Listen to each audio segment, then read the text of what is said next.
Estudio bíblico a Génesis basado en las Biblias Peshitta y de Jerusalén. Biblia Peshitta. Génesis capítulo 13. Entonces salió Abram de Egipto hacia el sur, él y su esposa con todas sus posesiones, y Lot lo acompañaba. Abram llegó a ser muy rico en ganado, en plata y en oro, y realizaba sus jornadas desde el sur hasta Betel, hasta el lugar donde había instalado anteriormente su tienda, entre Betel y Jai, al lugar donde había erigido al principio el altar, y allí el nombre de Yahweh fue invocado por Abram.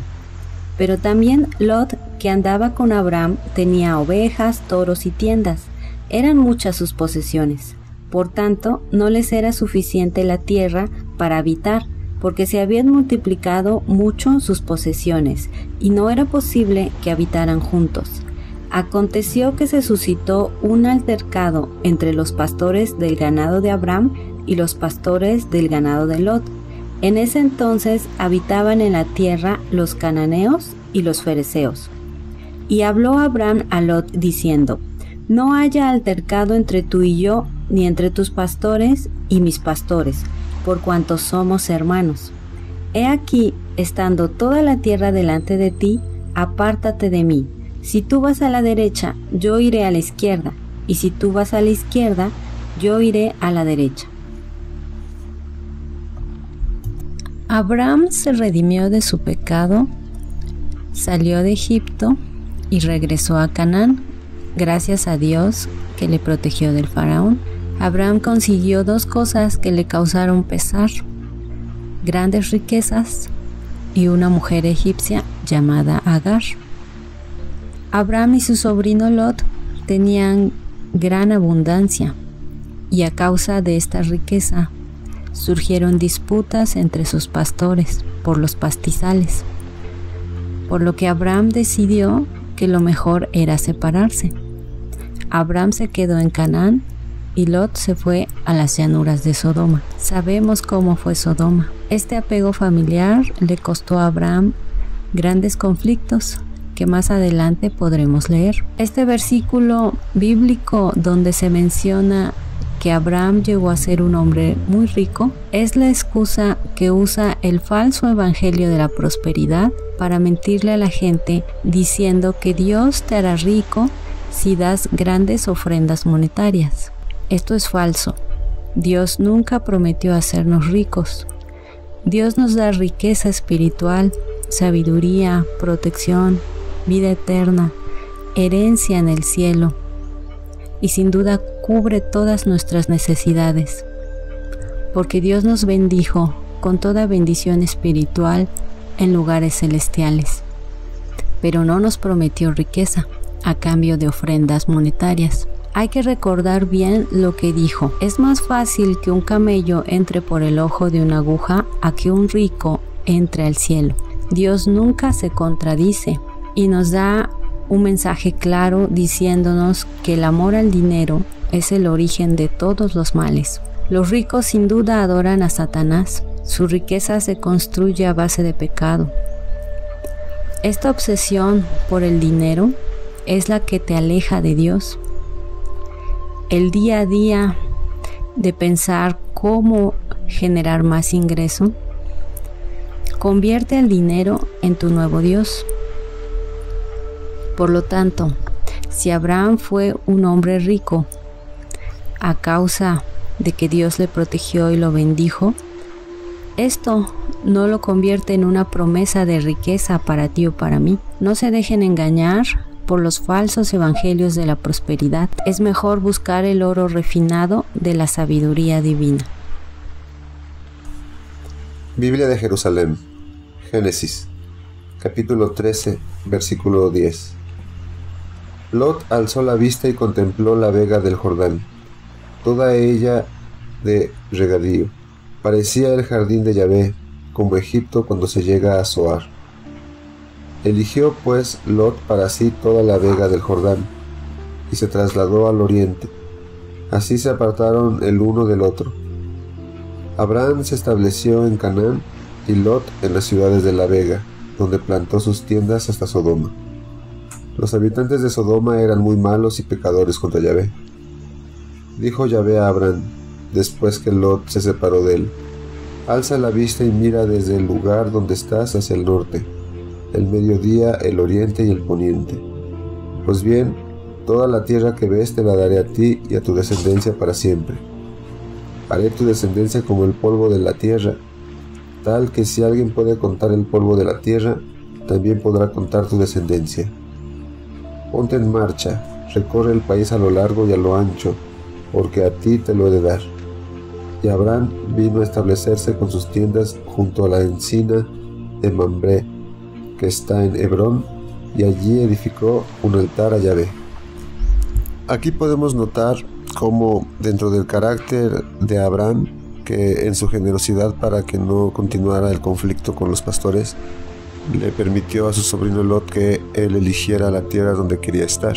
Y así, por la personalidad de Lot, decidió la vida fácil e inclinarse hacia lo que ya estaba trabajado, construido, que sería Sodoma y Gomorra, sin importarle su moral baja o que estaban en una guerra contra Dios por sus acciones. Así, esta acción de Abraham fue recompensada con la tierra prometida y la renovación de la promesa. Siempre el Señor juzga las decisiones y el carácter de las personas. Y en aquellos tiempos en los que se comenzaba a forjar la historia del patriarca, cada detalle de su comportamiento que está registrado es importante de analizar. Algo que quisiera resaltar es sobre cómo se tiene una idea generalizada y predeterminada de aquellos días, como si fuesen pues vivir en caravanas, no tener apenas utensilios para trabajar la tierra o las labores cotidianas, y digamos como si fuera una situación muy emergente que apenas empezaría con cierta organización o riqueza. Pero mientras se lee y se entiende más la palabra, se puede notar una profunda organización y ya procesos en el establecimiento de leyes, de comercio, de pues este uso de la esclavitud para prosperar. Y bueno, principalmente de la idea de qué tan desarrollada estaba realmente la civilización mesopotámica y la egipcia. Si aún hasta ahora se sigue estudiando y fascinando sobre el Egipto antiguo, y la egiptología es parte o eje central del ocultismo actual.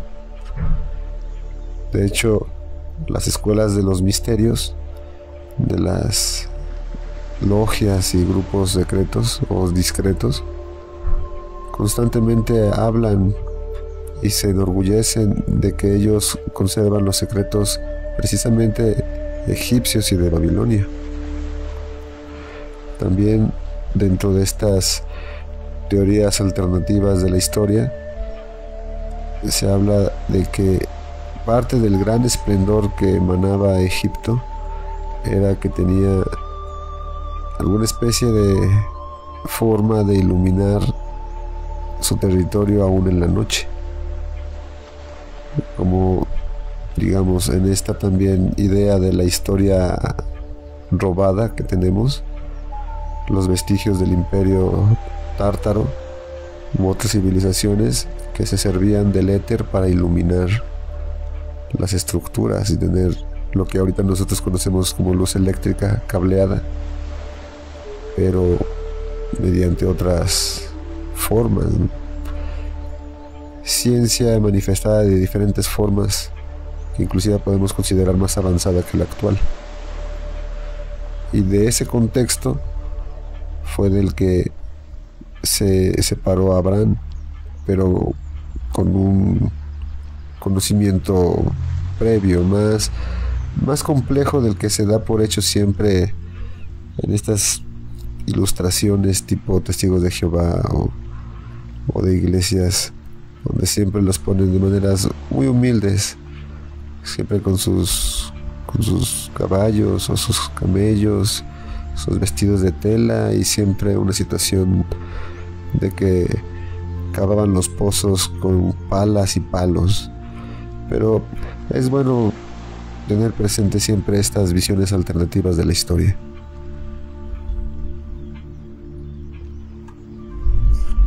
Mientras leemos y estudiamos el Antiguo Testamento, podemos notar que los patriarcas empezaban sus misiones o momentos decisivos de la vida ya entrados en años, con más de 60 años de edad. Por ejemplo, Abraham parte de Harán a los 75 años, Moisés comienza su labor a los 80 años, y es muy notable el contraste que nos hace ver aquí de cómo el ser humano podría mantener su vitalidad, su fortaleza física y mental aún en la vejez.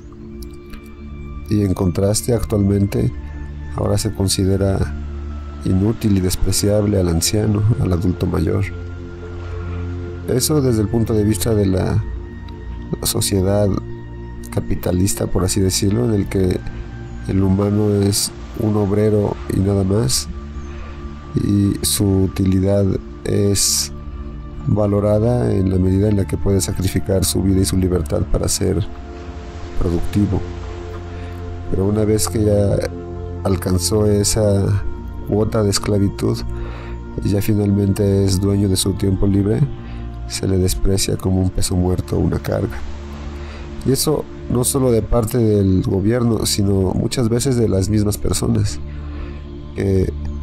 Ha ocurrido una especie de síndrome de las personas que alcanzan su jubilación y, lejos de disfrutar de su libertad, sienten que ahora son inútiles. Como nunca ocuparon el tiempo para conocerse a sí mismos, trabajar sus propias personas, ahora se encuentran insatisfechos, con la sensación de que no tienen nada que hacer y de que nada más están desperdiciando el tiempo, con toda una pobreza interna, mental y espiritual tan grande que los lleva a la depresión. De igual manera, hay ancianos, sobre todo también ancianas, que al llegar a cierta edad parece que atraviesan un tipo de regresión y vuelven a comportarse como niños, como infantes, teniendo actitudes berrinchudas, irracionales, emocionales, que lejos de transmitir la madurez y sabiduría a la que un humano debería aspirar con los años y la experiencia, se transforman en un ser triste que inspira lástima y en algunos casos una condición patética de ser humano, pues no solamente está repleto de enfermedades, de falta de vitalidad, sino de una pobreza mental y espiritual tan grande que realmente se ve reducido a un niño. Es importante reflexionar en ello y aspirar a ser vitales, tener fortaleza física y mental y la utilidad de poder servir al prójimo y encontrar la propia salvación en el Señor Jesucristo, no importando la edad, y que lo único que verdaderamente nos detenga sea la inevitable muerte. Es importante resaltar que la riqueza de la que se habla tenía Abraham fue gracias a que engañó a Faraón ofreciéndole a su mujer Sara.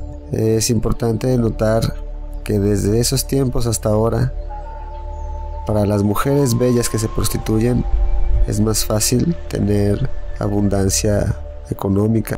La belleza física de la mujer tiene un poder y un misterio que va incluso más allá de solo manipular, controlar y obtener beneficios. Si nos recordemos que incluso los ángeles caídos, en su lujuria y afán de ir en contra de la creación, sedujeron a las mujeres para tener relaciones sexuales con ellas, y fueron las mujeres, los primeros seres humanos poderosos, podríamos decir las brujas, que recibieron los secretos directamente de los ángeles. Esta diferencia en la belleza de entre el hombre y la mujer, que podría expresarse en la suavidad de su piel, la curva de su cuerpo, su aroma, su dulzura natural, son atributos que han funcionado como tentación, caída y trampa a lo largo de los siglos, ¿no? Por eso también es importante reflexionar sobre ello, porque ahora en estos tiempos en los que las mujeres se sienten empoderadas mediante su sexualidad, el hecho de ser atractivas, aunque ellas piensen que se puede convertir en un beneficio para este mundo, se puede transformar en una maldición. Recordemos que incluso el patriarca de la fe, para escapar de una posible injusticia y muerte, ofreció a la que era entonces su mujer. Y de acuerdo a las costumbres, pues parece que no hubo mucho reparo tampoco por parte de Sarai, hasta que los castigos de Dios llegaron a Faraón. Finalmente podemos comprender que el capítulo 13 nos relata el regreso de Abraham al Canaán. Recuperó Abraham su comunión con Dios después del engaño al faraón, y Dios le perdonó y le ayudó. Grande es la misericordia de Dios para un pecador arrepentido. Siempre hay un camino de regreso hacia Dios. Él nos espera con los brazos abiertos. Abraham sin duda consiguió grandes riquezas, y gran parte de ellas fue por ofrecer a su hermosa esposa Sara. Esto nos recuerda que el dinero y la belleza traen pesar si no estamos gobernados por Dios. Esta riqueza ocasionó disputas entre Abraham y Lot, quienes no se pusieron de acuerdo y se separaron. Abraham fue generoso y le dio a Lot la oportunidad de escoger, y él eligió las hermosas llanuras del río Jordán cerca de Sodoma. Esta elección basada en la belleza le traería desgracia. Dios aparece por tercera vez a Abraham y le hace una promesa. Le daría toda esa inmensa tierra, y su descendencia sería tan numerosa como el polvo, el cual no se puede contar. Dios le invita a tomar posesión de la tierra. Entonces Abraham construye un altar, el cual era su forma de honrar, agradecer y adorar a Dios por su bendición. Así Abraham habita en Mamre, que está en Hebrón, tierra llena de abundancia. Dios nos cuida, nos guía y nos bendice. Es el momento de que te reconcilies con Él.